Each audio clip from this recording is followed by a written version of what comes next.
Bismillahirrahmanirrahim. Assalamualaikum warahmatullahi wabarakatuh.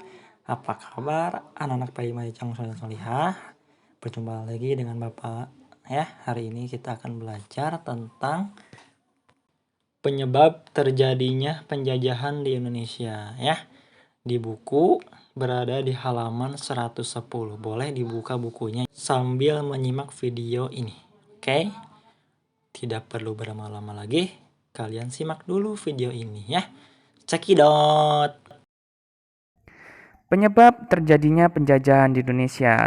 Nah, kalian tentunya tahu ya, ada beberapa faktor yang mempengaruhi penyebab terjadinya penjajahan di Indonesia.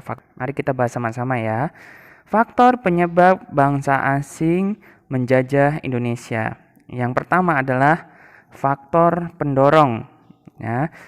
Faktor pendorong adalah faktor yang menyebabkan bangsa asing datang dan menguasai Indonesia. Yang kedua, faktor penarik. Faktor penarik adalah faktor yang memungkinkan bangsa asing masuk dan menguasai dan menjajah Indonesia. Nah, dari kedua faktor ini, apa sih yang menjadi daya tarik Indonesia sehingga banyak penjajah masuk ke Indonesia? Nah, mari kita simak sama-sama ya penjelasannya ya. Tolong diperhatikan ya. Yang pertama adalah faktor pendorong. Nah, faktor pendorong yang pertama adalah berlangsungnya zaman Renaissance atau zaman pencerahan di Eropa sejak abad ke-14 hingga ke-17 ya. Pada zaman Renaissance, ilmu pengetahuan baru berkembang pesat termasuk dalam bidang sains, geografi, dan teknologi maritim. Hasil penemuan baru di bidang teknologi maritim antara lain yang pertama adalah penyempurnaan kompas, yang kedua teleskop, yang ketiga peta dunia, dan yang keempat adalah karavel ya atau perahu cepat berukuran kecil yang mudah digunakan dalam penjelajahan samudra.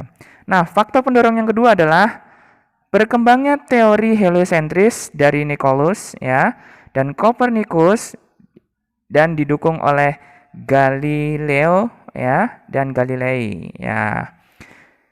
Teori ini ya atau teori heliosentris ini menyatakan bahwa bumi berbentuk bulat seperti bola. Bangsa Eropa lantas berlomba-lomba untuk melakukan penjelajahan samudra untuk membuktikan kebenaran teori ini.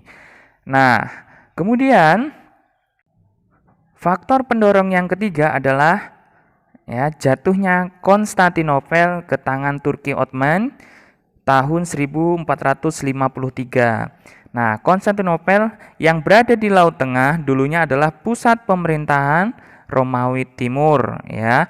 Laut Tengah menjadi pusat perdagangan antara bangsa barat atau Eropa ya dengan bangsa timur. Salah satunya ya barang yang diperdagangkan adalah rempah-rempah. Nah, setelah Konstantinopel direbut oleh Turki Ottoman ya, akses bangsa Eropa memperoleh rempah-rempah menjadi sulit dan mahal. Oleh karena itu, mereka berusaha mencari daerah baru penghasil rempah-rempah. Nah, kemudian faktor pendorong yang keempat adalah semangat bangsa Eropa mewujudkan misi 3G. 3G itu yaitu gold, glory, dan gospel. Nah, kalau gold berarti emas, yang artinya ambisi untuk mencari kekayaan bagi bangsa Eropa di dunia baru.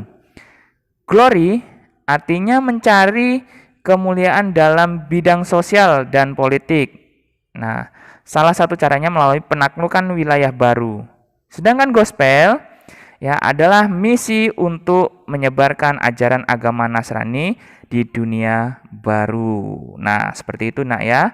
Kemudian yang kedua adalah faktor penarik. Ini adalah faktor penarik ya, di mana faktor penarik ini adalah faktor yang memungkinkan bangsa asing masuk dan menguasai wilayah Indonesia. Faktor apa saja? Nah, yang pertama adalah kekayaan yang dimiliki Indonesia, khususnya berupa rempah-rempah yang membuat bangsa Eropa berlomba-lomba ingin menaklukkan Indonesia. Nah, jadi tidak mengherankan ya, begitu menemukan sumber rempah-rempah di Indonesia, bangsa Eropa menjadikan wilayah Indonesia sebagai tujuan penaklukan. Nah, yang berikut faktor penarik yang kedua. Nah, faktor penarik yang kedua adalah terbentuknya hubungan perdagangan karena Indonesia memiliki letak yang sangat strategis sebagai pusat perdagangan internasional. Jadi terbentuknya hubungan ini ya dikarenakan letak wilayah Indonesia yang sangat strategis mendukung untuk dijadikan pusat perdagangan internasional.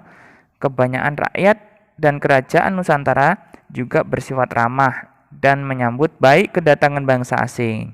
Nah, keramahan ini memungkinkan bangsa asing yang awalnya berniat berdagang menjadi lebih mudah menguasai Indonesia. Kemudian faktor yang ketiga, ya, faktor penarik yang ketiga adalah masih kurangnya rasa persatuan dan kesatuan, ya, di mana membuat Indonesia mudah diadu domba antar satu daerah dengan daerah yang lain, ya. Akibatnya bangsa asing membuat perpecahan antar daerah yang terjadi adalah menguntungkan penjajah sehingga dapat menguasai Indonesia dengan mudah.